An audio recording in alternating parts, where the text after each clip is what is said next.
اللهم صل على محمد وآل محمد وعلى أهل بيت طيبين الطاهرين المعصومين وعلى لعنة الله على قوم الظالمين إنما يريد الله ليذهب عنكم الرجس أهل البيت ويطهرهم تطهيرا. اللهم صل على محمد وآل محمد. سورہ فاتحہ.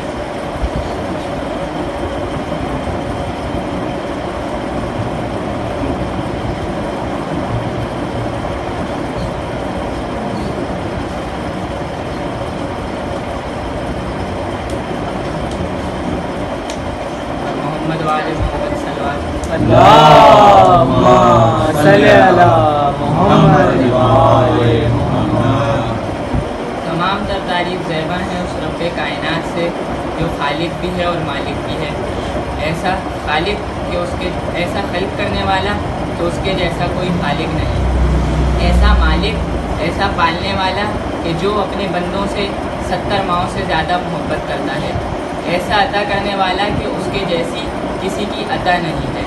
بعد حمد و ثنا میرا درود و سلام ہو محمد و آل محمد پر جو وجہ تخلیق کائنات ہیں. اللهم صل على محمد وآل محمد. یہ پروردگار خود حدیث قدسی میں کہتا نظر آتا ہے، اے محمد میں ایک چھپا ہوا خزانہ تھا.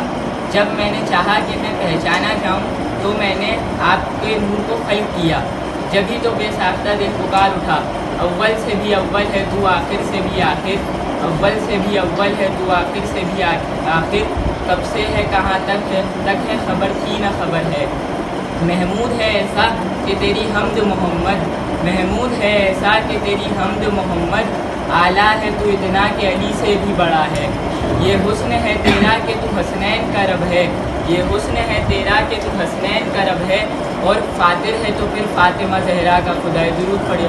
اللهم صل على محمد وآل تکبیر. اللہ اکبر. نعرہ رسالت یا رسول اللہ. نعرہ حیدری یا علی محمد وآل محمد صلوات. اللهم صل على محمد وآل محمد. عزیزان محترم، آج آپ سب اس فرش اعضا پر موجود ہیں جناب سیدہ کو ان کے لال کا پرسہ دینے کے لیے. یہ الوداعی پرسہ ہے. تو آئیے مل کر پروردگار سے دعا کرتے ہیں، اے پروردگار ہمیں آئندہ برس بھی اس فرش اعضا پر آ کر بی بی کو پرسہ دینے کے لیے تو زندگی عطا فرما. لیکن پروردگار اگر تو نے فیصلہ کر لیا ہے کہ یہ ہمارا آخری محرم ہے تو ہمیں جناب سیدہ کی شفاعت نصیب فرمانا. عزیزان محترم، جس فرش اعضا پر آپ موجود ہیں یہ کوئی معمولی فرش اعضا نہیں ہے. یہ محبت کا فرش ہے، یہ دین کا فرش ہے، یہ علم کا فرش ہے. اور بانی مجلس کوئی بھی ہو، بانی مجلس چاہے جو بھی کوئی بھی ہو، جب اس نے فرش اعضا بچھا لیا تو اب وارث اعضا وہ بیوی ہیں، وہ دکھیا ماں ہیں جنہوں نے چکیاں پیس کر حسین کو پالا تھا. درود پڑھیے. اللهم صل على محمد وآل محمد. خدانے محترم، آپ سب جو اس فرش اعضا پر آئے ہیں اس مجلس میں شرکت کے لیے اپنی تمام تر مصروفیات کو بالائے طاق رکھ کر، اس کی کیا وجہ ہے میں آپ کو بتاتا ہوں. تاریخ کے 2 واقعات ہیں. پہلا واقعہ یہ ہے کہ جب حضرت ابراہیم نے خانہ کعبہ بنایا تو اللہ نے حضرت ابراہیم سے کہا کہ اے ابراہیم لوگوں کو حج کے لیے دعوت دو، لوگوں سے کہو کہ وہ حج کے لیے لبیک کہیں. تو حضرت ابراہیم نے لوگوں کو حج کی دعوت دی، کہا لوگوں حج کے لیے آؤ. تاریخ لکھتی ہے کہ جو اپنے باپ کے ظلم میں ذرہ تھے، جو اپنی ماں کے بدن میں جنین تھے اور جو عالم ارواح میں تھے، ان سب کے کانوں تک یہ آواز گئی. اور جس نے حضرت ابراہیم کی آواز پر لبیک کہا آج وہ حج کے لیے آتا ہے، اور جس نے لبیک نہیں کہا وہ حج کے لیے نہیں آتا. غور سے سنیے گا، باپ کے ظلم میں، ماں کے بدن میں اور عالم ارواح میں جس نے لبیک نہیں کہا اسے حج کی سعادت نصیب نہیں ہوتی. اور یہ پہلا واقعہ ہے. اب دوسرا واقعہ میں آپ کو بتاتا چلوں کہ جب 61 ہجری روز عاشور میرے مولا حسین نے صدا دی حل من ناصر ینصرنا، ہے کوئی جو میری مدد کے لیے آئے، ہے کوئی جو میری نصرت کے لیے آئے۔ تو یہ آواز بھی اسلاب میں، ارحام میں اور عالم ارواح میں موجود تمام ارواح کے کانوں تک پہنچی، اور جس نے لبیک کہا آج وہ جلوسوں میں آتا ہے، مجلسوں میں آتا ہے۔ ایسا ہو نہیں سکتا کہ کسی کی کوئی تخلیقی خامی نہ ہو تو کربلا سے محبت نہ، عشق نہ رکھے۔ درود پڑھیے بر محمد علیہ اللہم صلی علی محمد وآل محمد۔ عزیزان محترم، خون کی طہارت ہمیں اس بات پر مجبور کرتی ہے کہ ہم اس مجلس حسین پر آئیں۔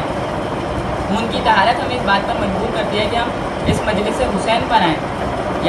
یہ فرش اعضا اس ہستی سے منسوب ہے کہ جب وہ اس دنیا میں آئی تو اس نے عرش کے مجرم کو معاف کیا، اور جب اس دنیا سے گئی تو اس نے فرش کے مجرم کو معاف کیا۔ جب میرے مولا حسین اس دنیا سے گئے ہیں تو انہوں نے فرش کے مجرم یعنی حضرت حر کو معاف کیا، اور جب اس دنیا میں آئے جس دن امام کی ولادت ہوئی تو حضرت جبرائیل فطرت فرشتے کو لے کر آئے جس سے ترک اولا ہو گیا تھا، تو پروردگار نے اسے بالوں پر سے محروم کر دیا تھا۔ تو جب وہ امام کے جھولے سے مس ہوا تو اس کو پروردگار نے بالوں پر دوبارہ عطا کیے۔ یہ فرش عطا اس ہستی سے منسوب ہے۔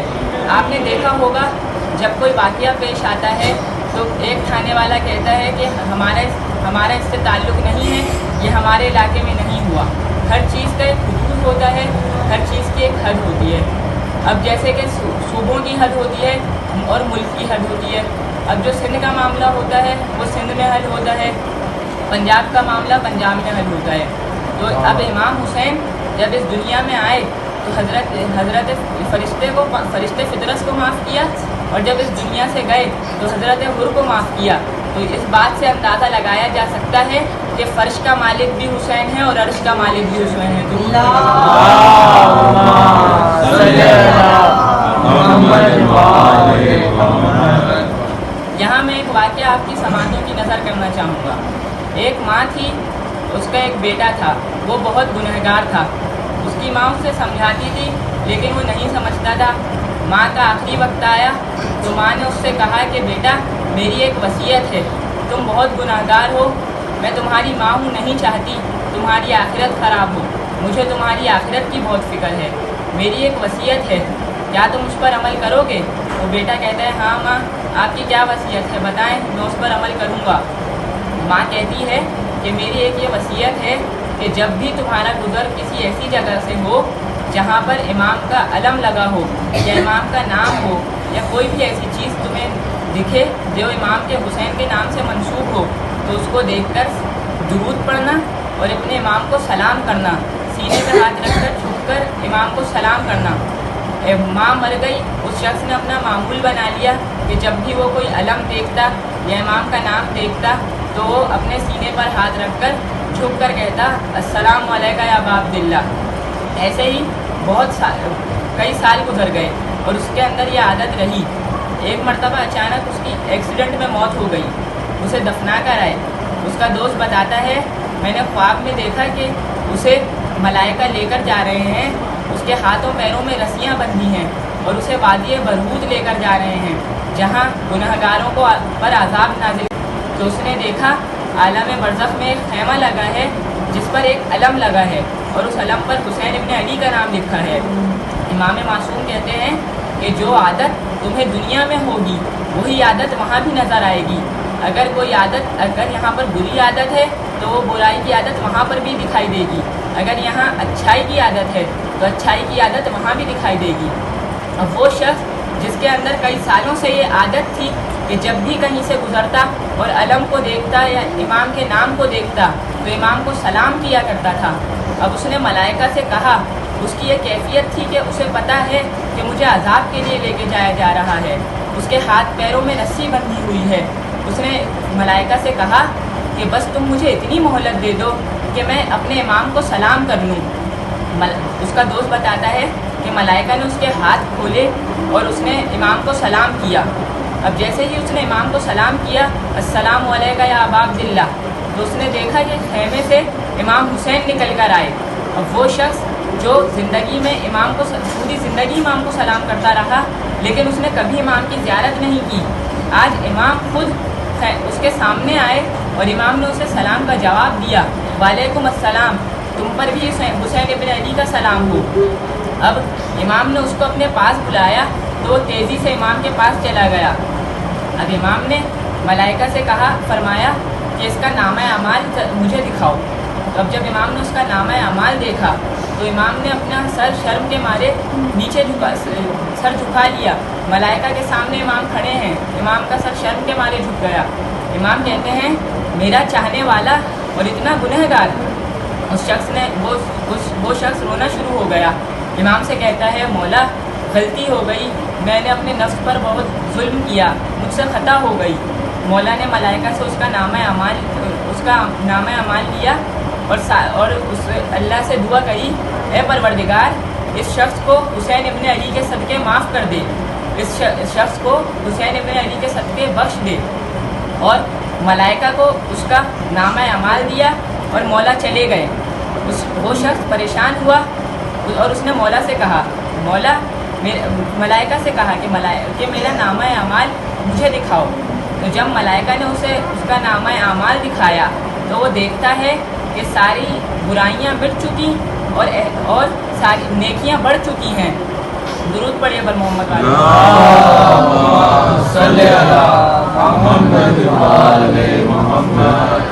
جان محترم، امام حسین کے مقام شفاعت تک کوئی نہیں پہنچ سکتا، کیونکہ پروردگار نے یہ مقام انہیں شہادت کے بدلے دیا ہے۔ تاریخ میں لکھا جاتا ہے کہ اہل محشر کی 999 صفیں ہوں گی، 1000 صفیں ہوں گی، جس میں سے 999 صفیں امام حسین کی شفاعت کے باعث جنت میں جائیں گی، اور ایک صف کی شفاعت تمام انبیاء اور تمام ائمہ طاہرین کریں گے، اور اس میں بھی امام حسین موجود ہوں گے۔ آیت اللہ بہجت فرماتے ہیں کہ اگر آپ کے گناہ بڑھ جائیں اور آپ کا اپنے ہی معاملے میں الجھ جائیں اور آپ کا دل زنگآلود ہو جائے، آپ استغفار کرنے سے قاصر ہوں، تو آپ گھبرائیں نہیں، امام حسین کے دروازے پر آئیں اور کوئی سلام سنیں، نوحہ سنیں، یا تو بند کمرے میں امام حسین کے اوپر گریا کریں۔ امام حسین پر گریا کرنا استغفار کرنے کے برابر ہے، اور امام حسین کے غم میں گرا ایک آنسو گناہوں کے پہاڑوں کو مٹانے کے لیے کافی ہے۔ ہماری آنکھ میں جو جذب ہو گئے آنسو، ہماری آنکھ میں جو جذب ہو گئے آنسو، غم حسین نے ان کا حساب بھی لکھا۔ درود پڑھیے پر محمد۔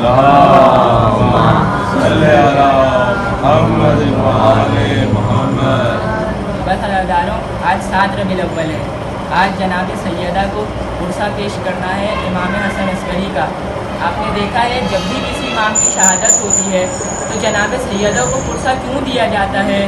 کیونکہ امامت کا چمن سیدہ کا چمن ہے، کہ جب بھی ہم بیوی سے کہیں گے، بیوی آپ کے بیٹوں کو کہاں کہاں شہید کیا گیا، کسی کو کربلا میں شہید کیا گیا، کسی کو مشہد میں شہید کیا گیا، تو کسی کو سامرا میں شہید کیا گیا۔